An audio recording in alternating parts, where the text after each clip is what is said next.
اللہ الرحمن الرحیم۔ ناظرین، شاہ نواز لہری آپ کی خدمت میں حاضر ہوں۔ اللہم صلی علی محمد النبی الامی وعلی آلہ وسلم تسلیما۔ میرا آج کا موضوع ہے کہ کوفے کا گورنر عبید اللہ ابن زیاد، فوج کا سپہ سالار عمرو سعد اور شمر ذیل جوشن کون لوگ تھے؟ یہ تینوں لوگ کون تھے؟ آج ان کے بارے میں بات کریں گے۔ عبید اللہ ابن زیاد امیر معاویہ کا بھائی تھا، تاہم اس کی پیدائش کے بارے میں مختلف باتیں بتائی جاتی ہیں، وہ ڈیٹیل ساری یہاں بات کرنی مناسب نہیں سمجھتا۔ البتہ اس کو امیر معاویہ نے اس کو اپنا بھائی تسلیم کیا تھا اور بھائی بنایا ہوا تھا، اور یوں یہ یزید کا چچا زاد بھائی ہوا۔ جب کوفے کے حالات زیادہ خراب ہو گئے، مسلم بن عقیل نے لوگوں کو اپنی طرف مائل کر لیا، تو اس کو یہ ایک ٹارگٹ دے کے بھیجا گیا کہ تم نے پہلے گورنر کو مظلوم کر کے خود جا کے وہاں حالات سنبھالو، اور جیسے بھی ہو حالات کو کنٹرول کیا جائے۔ اب یہاں پہ لوگ یزید کو کہتے ہیں کہ جناب وہ امام حسین علیہ السلام کے قتل سے وہ اس کو بری ذمہ قرار دیتے ہیں۔ ایسا ہو ہی نہیں سکتا کہ امام اپنا یزید کا چچا زاد بھائی ہو، جس کو وہ اسپیشلی طور پر ٹاسک دے کر بھیجے اور وہ یزید کی مرضی کے خلاف فیصلہ کر سکے یا کام کر سکے۔ وہ یزید کے خلاف یزید کی مرضی اور اجازت کے بغیر کوئی قدم بھی نہیں اٹھا سکتا تھا، اور یوں یزید بھی اس میں براہ راست ملوث پایا جاتا ہے۔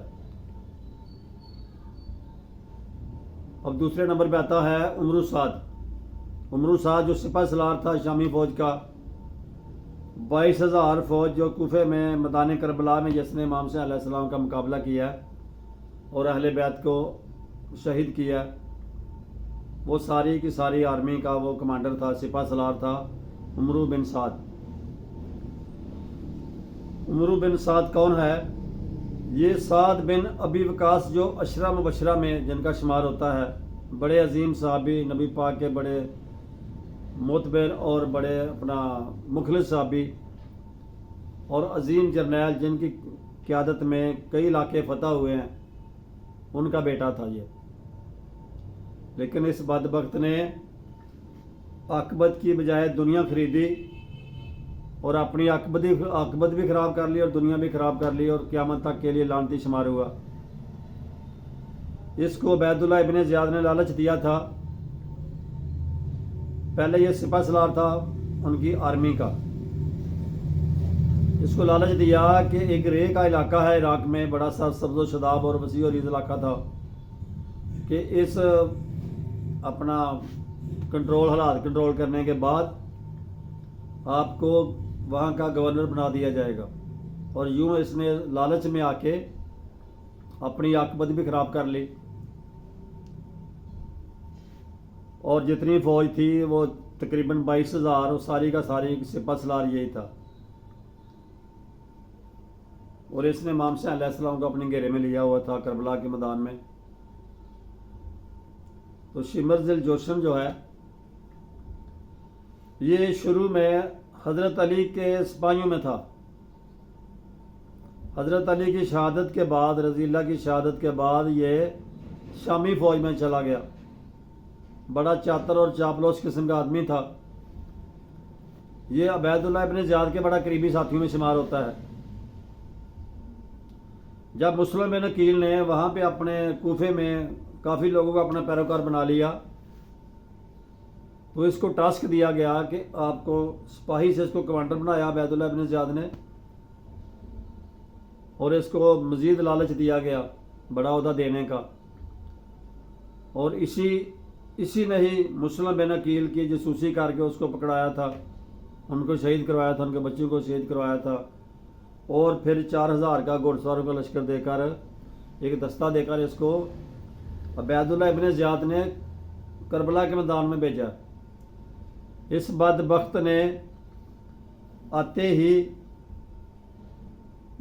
اپنا دریائے فرات کا پانی بند کر دیا اہل بیت کے لیے، اور 9 محرم الحرام کی رات کو اس نے 200 گھوڑ سواروں کے ساتھ اہل بیت کے خیموں پر حملہ کیا، جس کو ناکام بنا دیا گیا۔ جب 10 عاشوراء کو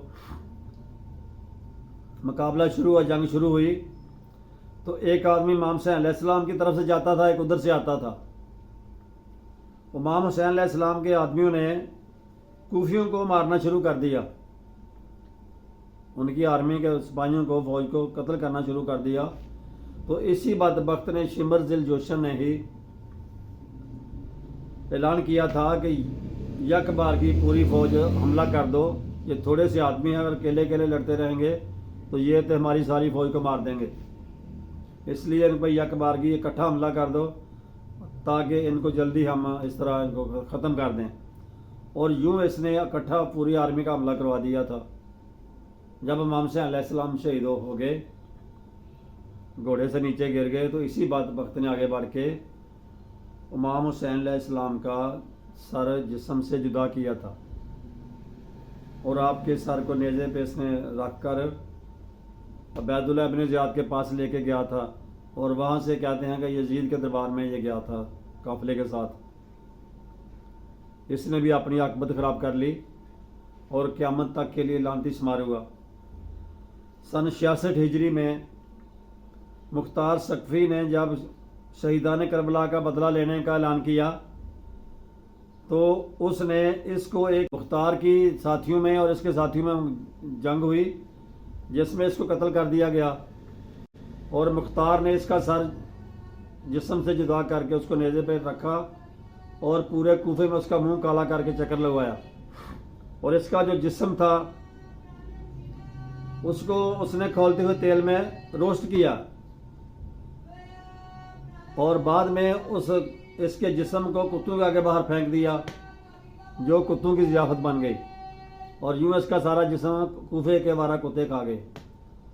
یہ انجام ہوا شمر ذی الجوشن کا دنیا میں، اور آخرت میں جو اللہ جانے وہ اس کے ساتھ کتنا برا سلوک کرے گا، واللہ عالم۔ یہ تینوں لوگ ہیں جو بدبخت شمار ہوئے، عبید اللہ ابن زیاد، عمرو سعد اور شمر ذی الجوشن۔ ناظرین، ہماری اگر آپ کو یہ ویڈیو پسند آئی ہو تو اس کو لائک اور شیئر کر دیا کریں، اور سبسکرائب بھی کر دیا کریں۔ السلام علیکم۔